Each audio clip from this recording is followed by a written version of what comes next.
Batelani Congo. Yahweh, Yahweh, bénissani Congo. Yahweh, Yahweh, Batelani Congo.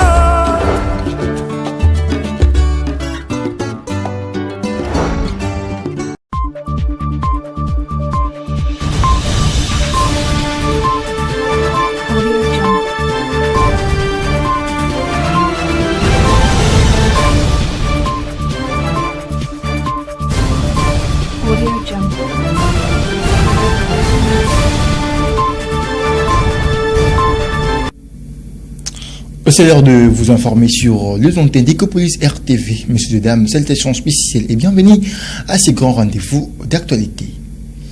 Ouvrons ces journaux à Manzangungu où 4 présumés en civique ont été appréhendés et présentés à la population par la police nationale congolaise le lundi 1er juin 2026 à l'ex-cité de Lukala. Ces présumés bandits sont impliqués dans plusieurs actes criminels qui depuis un temps perturbent la quiétude de la population de Lukala et dans le village environnant, a précisé l'autorité de la police. On suit le détail dans ce propos. Chaque jour, à ce temps, bateau au monde batandamia, bangonde bazo nyoko la biso coopération à chaque Lukala. To bandi auto au monde à la tierra aza senge a B13. To kanga, to tindi kabe, to transfera ka. Et to kamo to ibarate abimera lolengeni. Oyo, abengami na kombo ya caporal. C'était un élément moko très dangereux. Akanga makate amona nakate. Aza moko ya consort ya opposant. Opposant tanto kangaki awa na sambisa ye nazana makambo ebele oyo opposant loba pona ye. Na baningani mususu na pe tozui bango te. Mais lobby ndenge barobake il faut quand même qu'on dénoncer. Et lobe boma biso a dénoncer mais la kate. Batu bali ko informer la police te ko aider la police te. Une personne de la bonne foi a eu ko informer ngane nazaki awa de permanence nde a eu ko taisa biso ke baza quelque part. Sans plus tarder na récupérer ki batu to kitaki to ke kozwa bango kuna. Ba multiplier le nombre de 5 nazamba na musina bango wana. Balalaka nazam. Les 2 personnes ba échapper biso.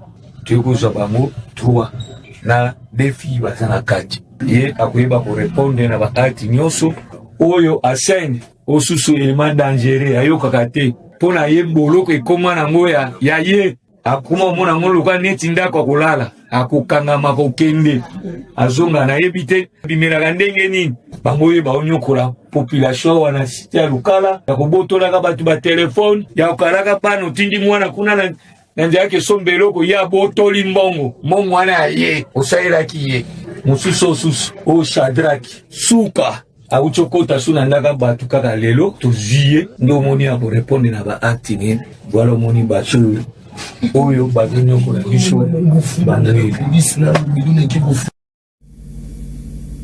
Parlons de l'actualité au niveau national. Diplomatie sanitaire au sommet à Kinshasa.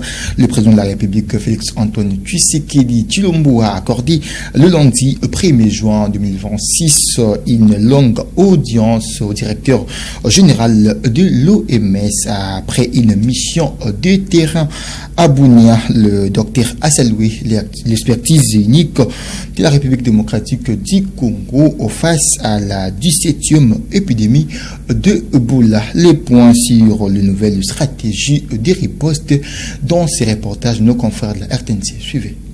Au terme de sa visite de travail en RDC et particulièrement en Ituri, l'épicentre de la maladie à virus Ebola, le directeur général de l'OMS a d'entrée de jeu informé le chef de l'État des 2 bonnes nouvelles qui donnent de l'espoir. J'ai eu l'opportunité de voir les choses de mes propres yeux de la première main. Of course, there are many negative things being said about Ebola. Bien sûr, beaucoup de choses négatives ont été dites à propos d'Ebola. But I want to say with some of the good news. Mais j'ai envie de dire qu'il y a de bonnes nouvelles. Hier, avec le ministère de la Santé, nous avons eu l'occasion de confirmer 5 guéris. Et j'ai participé à la cérémonie de leur sortie d'hôpital. Et ça donne évidemment l'idée que cette épidémie peut être stoppée. Si les gens sont malades, ils peuvent aller à l'hôpital et ils peuvent se faire soigner et ils peuvent être guéris. L'autre bonne nouvelle, c'est que nous avons ouvert avec le gouvernement un centre de traitement sur place qui pourra aider à prendre en charge un certain nombre de malades. Puis un centre qui a une capacité de 60 lits à Bunia. Au cours de cette audience, le chef de l'État et son interlocuteur ont abordé plusieurs aspects liés à la riposte. Pour le directeur général de l'OMS, la sensibilisation communautaire doit être renforcée et il a félicité l'expertise congolaise dans la riposte contre cette maladie. Bien sûr, le leadership du gouvernement est le point le plus important et l'appropriation aussi appartient au gouvernement. Et les partenaires ne peuvent venir que soutenir ce que fait le gouvernement. Le gouvernement de la RDC a une expérience sur ces choses. C'est pas la première fois. Nous allons donner le soutien au gouvernement sur base de ce que le gouvernement a formulé comme besoin en termes de soutien. Même la nature de soutien qu'on apporte au gouvernement, il faut être en mesure de l'exprimer. Le gouvernement a l'expérience, sur base de leurs requêtes, nous allons donner le soutien qu'il faut. Le directeur général de l'OMS a rassuré le chef de l'État de l'appui de son organisation à cette riposte. La hauteur et la nature de cet appui dépendent de la demande qui sera formulée par le gouvernement, a-t-il dit. Par ailleurs, le patron de l'OMS a invité la population à fréquenter les centres de traitement ouverts à Bunia. Il a reconnu qu'il existe 2 candidats vaccins contre cette variante Bundibugyo, mais ils sont encore en phase expérimentale.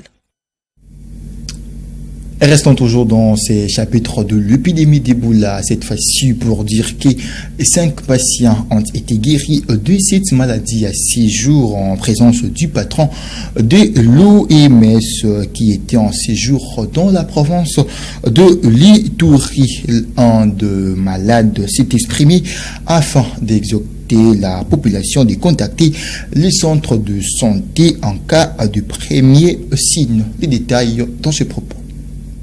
J'étais en tête de la maladie à virus Ebola et maintenant je suis déclaré guéri.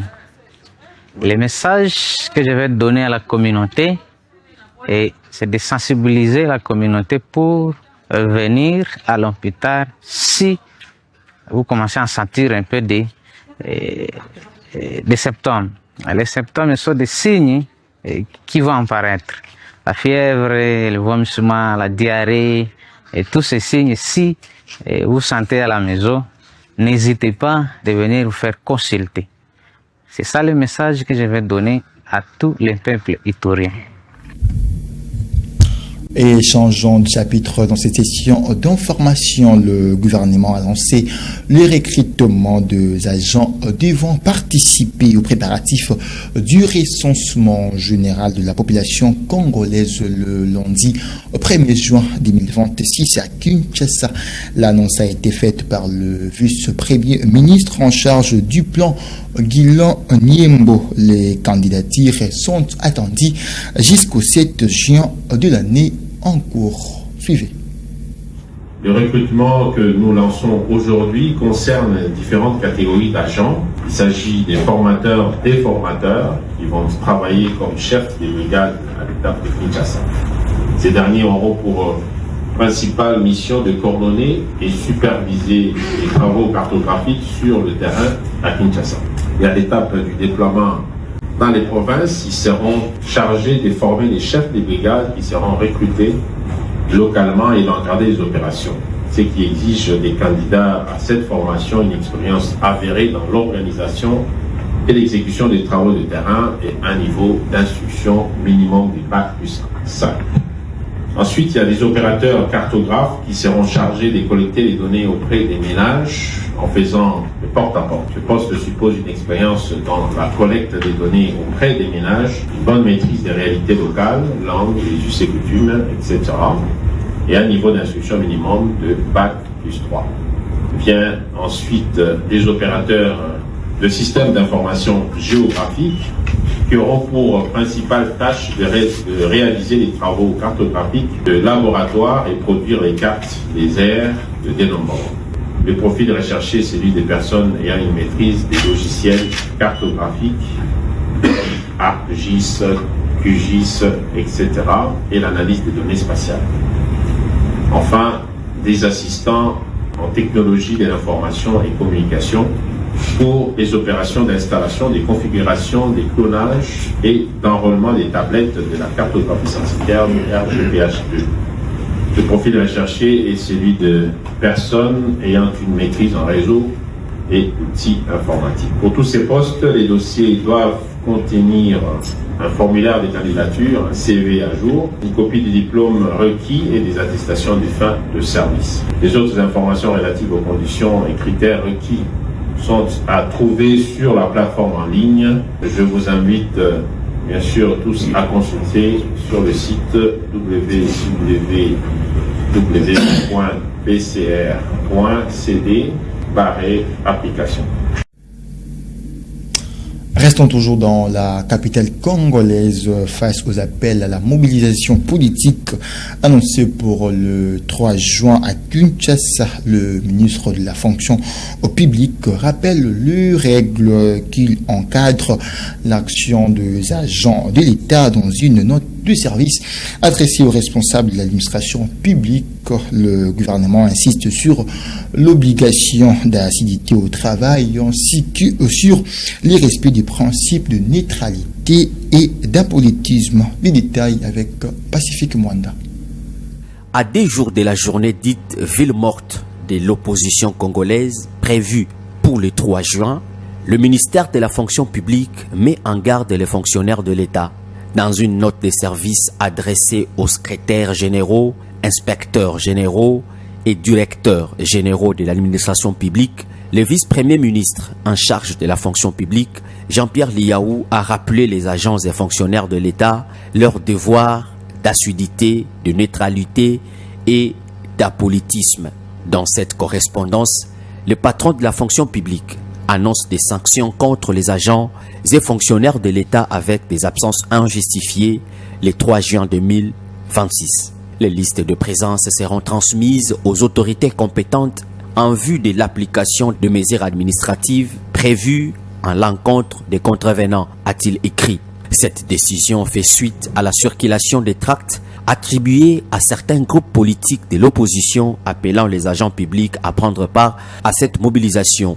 Le ministre estime que cet appel ne respecte ni les dispositions constitutionnelles ni les textes légaux en vigueur. S'appuyant sur l'article 193 de la Constitution, le gouvernement rappelle que l'administration publique est apolitique, neutre et impartiale et qu'aucun agent ne peut invoquer un mot d'ordre politique pour se soustraire à ses obligations de service. Parlons de l'actualité au niveau international. Le monde 2026, le refus massif de visas américains aux supporters sénégalais et aux officiels sénégalais découle d'un durcissement des règles migratoires imposées par l'administration Trump à l'approche de la Coupe du Monde de football 2026. France 24 nous en parle. Le 12e Gaïndé veut garder espoir. Ce célèbre groupe de supporters sénégalais ne devrait pas être du voyage pour la Coupe du Monde aux États-Unis après les restrictions migratoires imposées par l'administration Trump au Sénégal. Son président espère qu'une solution diplomatique sera trouvée pour obtenir des visas pour ses équipes. Et nos autorités sont toutes là à nos côtés pour voir quels voies et moyens pour que vraiment ce 12e Gaïndé fasse le déplacement. Mais à défaut d'avoir les moyens de notre politique, nous allons appliquer la politique de nos moyens. Si les États-Unis ont levé la restriction sur le versement d'une caution comprise entre 5 000 et 15 000 $, l'obtention du visa US est toujours difficile pour les ressortissants sénégalais. La Fédération sénégalaise de football comptera sur la diaspora sénégalaise pour garnir les gradins nord-américains. C'est dommage, c'est vrai que c'est dommage pour le 12e Gaïndé qui nous accompagne depuis pratiquement une trentaine d'années. Bon, c'est vrai que c'est la première fois que ça arrive, mais bon, on va s'adapter. Les Sénégalais qui sont aux États-Unis sont pressés que l'équipe arrive pour qu'ils les supportent et je pense qu'ils seront à la hauteur. Les associations de défense des droits des migrants sénégalais comme Horizon Sans Frontières estiment que les restrictions américaines pour assister à la plus grande messe du football mondial sont incompréhensibles. La fête est déjà gâchée. Parce qu'on ne peut pas organiser un mondial de football sans les supporters. C'est du jamais vu. Il faut que le Sénégal, quand même, diplomatiquement, proteste. Il faut saisir la FIFA, il faut saisir les organisations des droits humains. Le Sénégal, qui participe à sa 4e Coupe du Monde, entre en lice le 16 juin à New York face à la France. C'est ici que ce journal dure complètement série. Alors, si vous avez aimé, dites merci à Clovis Solo pour sa réalisation, à Mervedi Bangana, Zéphirin Binek et Dorant Malonda pour l'assistance. Quant à moi, on se retrouve prochainement et au revoir.